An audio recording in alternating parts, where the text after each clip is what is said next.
Assalamualaikum warahmatullahi wabarakatuh. Selamat pagi, salam sejahtera untuk kita semua. Kita ketemu lagi pada mata pelajaran Pendidikan Pancasila dan Kewarganegaraan pada kurikulum Merdeka. Bab yang pertama yaitu hubungan Pancasila dengan Undang-Undang Dasar Negara Republik Indonesia tahun 1945. Bhinneka Tunggal Ika dan Negara Kesatuan Republik Indonesia. Tujuan pembelajaran pada kali ini diharapkan setelah kalian mempelajari materi pada bab ini, kamu diharapkan mampu menjelaskan hubungan Pancasila dengan Undang-Undang Dasar Negara Republik Indonesia tahun 1945, Bhinneka Tunggal Ika dan Negara Kesatuan Republik Indonesia.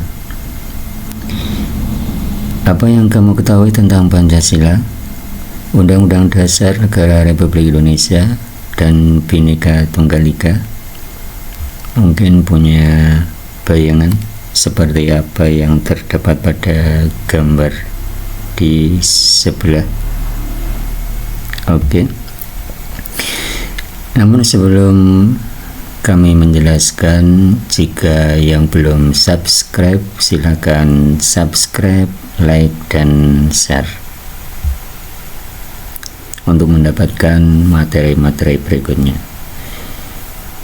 Berikutnya yang pertama, peta konsepnya, hubungan Pancasila dengan Undang-Undang Dasar Negara Republik Indonesia tahun 1945. Bhinneka Tunggal Ika dan Negara Kesatuan Republik Indonesia maka dibagi dalam 4 segmen. Yang pertama, hubungan Pancasila dengan Bhinneka Tunggal Ika. Kedua, hubungan Pancasila dengan Undang-Undang Dasar Negara Republik Indonesia tahun 1945. Ketiga, hubungan Pancasila dengan Negara Kesatuan Republik Indonesia. Dan terakhir, semangat Pancasila dalam kehidupan bernegara.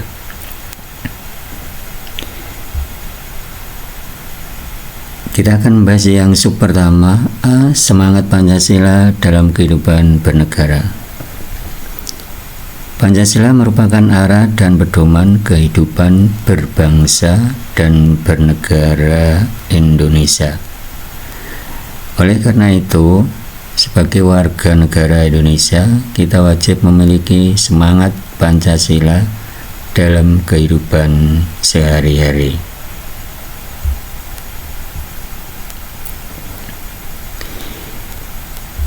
Apa yang kamu peroleh setelah membaca pidato Presiden Soekarno? Coba kalian baca salah satu teks Presiden Soekarno. Setelah memahami isi pidato Presiden Soekarno tentang Pancasila, apa kesan yang kamu rasakan? Apakah kamu turut merasa semangat yang dirasakan Presiden Soekarno? Semangat Presiden Soekarno selalu membara seperti semangatmu untuk meraih keinginan, harapan, dan mimpi tentang masa depan. Sebagai bagian dari warga negara Indonesia, kamu wajib mengamalkan nilai-nilai Pancasila dalam kehidupan sehari-hari. Misalnya sila pertama yang berbunyi ketuhanan yang Maha Esa memiliki makna yang berkaitan erat dengan sikap mematuhi ajaran agama dan kepercayaan yang kita anut.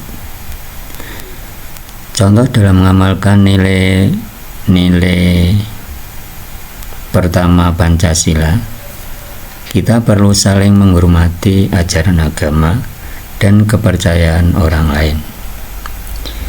Setiap umat beragama hendaknya fokus pada kebaikan sesuai ajaran agama dan kepercayaannya, bertoleransi terhadap perbedaan, serta tidak mengganggu peribadatan agama dan kepercayaan orang lain. Sila kedua yang berbunyi kemanusiaan yang adil dan beradab. Contoh pengamalan sila kedua dalam kehidupan sehari-hari, misalnya ketika ada teman yang merasa kesulitan, kamu berupaya membantunya. Contoh lain, ketika teman tidak memiliki bekal makanan, sementara kamu membawa, kamu dapat membantu untuk berbagi makanan yang kamu bawa. Selain itu, ketika teman kesulitan membeli buku, kamu dapat meminjamkannya atau belajar bersama. Kalian bisa mencari contoh-contoh lain dalam kehidupan kita sehari-hari. Sila ketiga yang berbunyi Persatuan Indonesia. Indonesia memiliki semboyan Bhinneka Tunggal Ika, meskipun berbeda-beda tapi satu juga.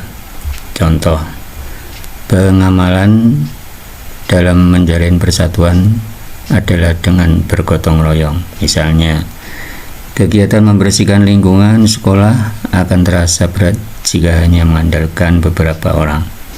Akan tetapi, ketika setiap orang berkontribusi dan saling menolong, menjaga lingkungan sekolah menjadi lebih ringan. Ada yang menyapu halaman, ada yang mengepel lantai, memotong rumput, membersihkan saluran air, mengangkat sampah, dan aktivitas-aktivitas yang lain. Sila keempat berbunyi kerakyatan yang dipimpin oleh hikmat kebijaksanaan dalam permusyawaratan perwakilan. Setiap warga negara memiliki kedudukan, hak, dan kewajiban yang sama. Setiap warga negara tidak boleh memaksakan kehendaknya kepada orang lain.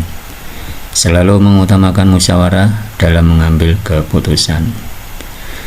Contoh pengamalan sila keempat ini misalnya ketika kamu memilih ketua kelas. Dalam proses pemilihan ketua kelas, setiap warga kelas saling bermusyawarah untuk memilih peserta didik yang dianggap memiliki jiwa kepemimpinan. Sila kelima berbunyi keadilan sosial bagi seluruh rakyat Indonesia. Memiliki makna bahwa negara menjamin setiap rakyat Indonesia untuk memperoleh perlakuan yang adil di bidang sosial, politik, ekonomi, budaya, dan aspek kehidupan lainnya. Contoh penerapan sila kelima di bidang pendidikan, misalnya pemerintah memberlakukan wajib belajar 9 tahun seperti yang kita lakukan saat ini. Di bidang kesehatan, contohnya ada program, salah satunya adalah melalui Jaminan Kesehatan Nasional atau JKN.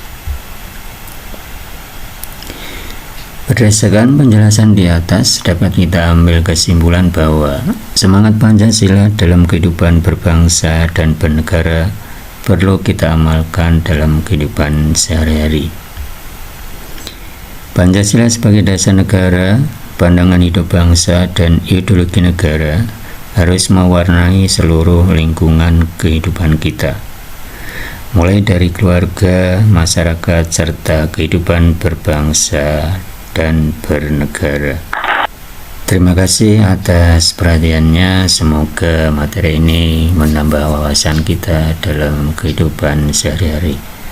Terima kasih atas perhatiannya. Assalamualaikum warahmatullahi wabarakatuh.